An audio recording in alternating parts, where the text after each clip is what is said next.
We have been homesteading on this property for the last 13 years.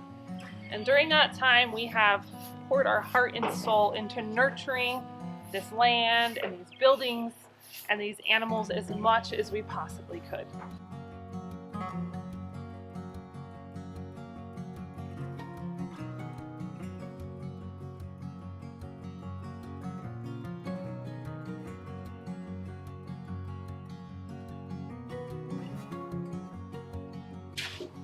And during that same time, I've spent a lot of time teaching homesteading and all the pieces of it, cooking, livestock, gardening, canning.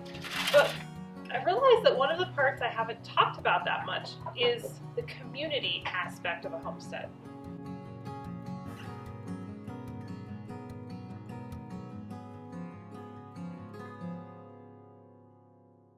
Nothing underscored the importance of community to me as much as COVID did last year. I mean, I knew community was important, but it was during those initial lockdown months that I started to understand how important it was to have a strong, tightly knit community around us.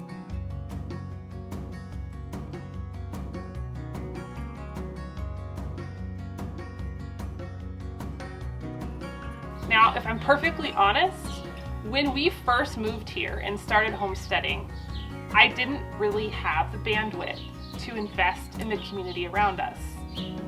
We had little kids, I was pregnant all the time, Christian was working an insane amount of hours in town, and so at that point in our life, it was really just survival. But as the years have progressed and our life has changed and our kids have gotten a little older, we've started to take that opportunity to get to know our community better.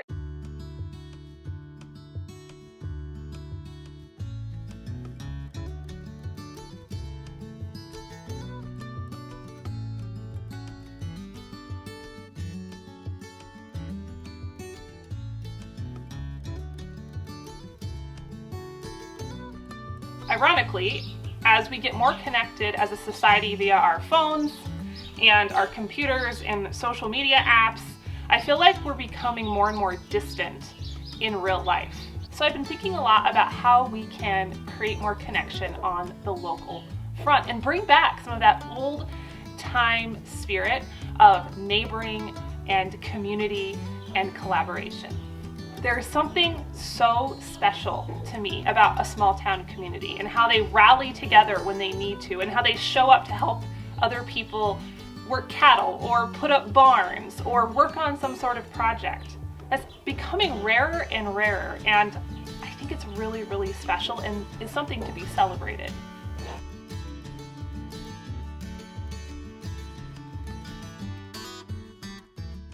Now, our town is really small. There are bigger towns to the north and south of us, but the one closest to us is called Chugwater.